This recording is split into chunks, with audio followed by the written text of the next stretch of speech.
भारत के हिटलर साहब, हमारी आइडिया डिलीट करवा के अगर आपका तानाशाही खत्म हो चुकी है तो इन सवालों का भी जवाब दे दो सर, या बस खेतों में जाके रीलबाजी करोगे। भारत में 1 अप्रैल से एक साइलेंट बम फूट चुका है और ज्यादातर लोगों को अभी तक इसका अंदाजा भी नहीं है। 19 किलो का कमर्शियल एलपीजी सिलेंडर 195 रुपए से ज्यादा महंगा हो गया है और 5 किलो वाला एफटीएल सिलेंडर 51 रुपए महंगे हो गए हैं। एक्सपी 100 प्रीमियम पेट्रोल 11 रुपए पर लीटर महंगे हो गए हैं और जेट फ्यूल में इतना बड़ा जंप आया है कि रिपोर्ट में 2 लाख पर किलो लीटर क्रॉस करने की बात होने लगी है। लेकिन इन दलालों के ट्विस्ट देखो, इन गोदी मीडिया के ट्विस्ट देखो। रेगुलर पेट्रोल और डीजल अभी भी स्टेबल है, घर का डोमेस्टिक एलपीजी सिलेंडर अभी तक अनचेंज्ड है। अब तुम खुद सोचो, अगर कमर्शियल फ्यूल महंगा हो रहा है, प्रीमियम फ्यूल महंगा हो रहा है, एयरलाइंस का फ्यूल महंगा हो रहा है, तो आम आदमी वाला फ्यूल अभी तक स्टेबल क्यों है? क्या ये सिर्फ ग्लोबल ऑयल क्राइसिस है या फिर पब्लिक रिएक्शन को डिले करने की स्ट्रेटजी? ऑफिशियल आंसर शायद कभी क्लियर ना मिले, लेकिन इकोनॉमिक इंपैक्ट क्लियर है।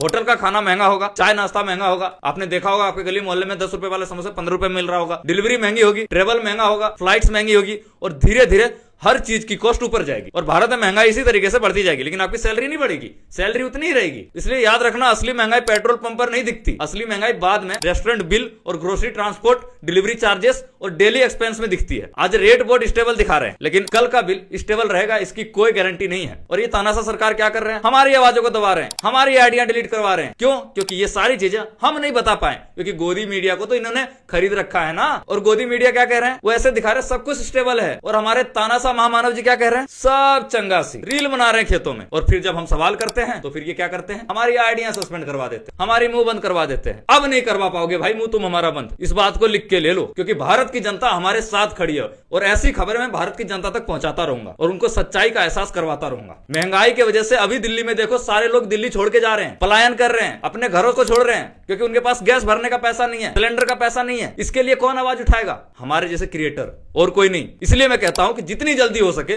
मेरी इस आईडी पर, वो जो 3 लाख वाली आईडी थी जो सस्पेंड करवा दी गई, उतने फॉलोअर्स करो, तभी मैं ऐसे आवाज उठा पाऊंगा। Thank you. जय हिंद, जय भारत।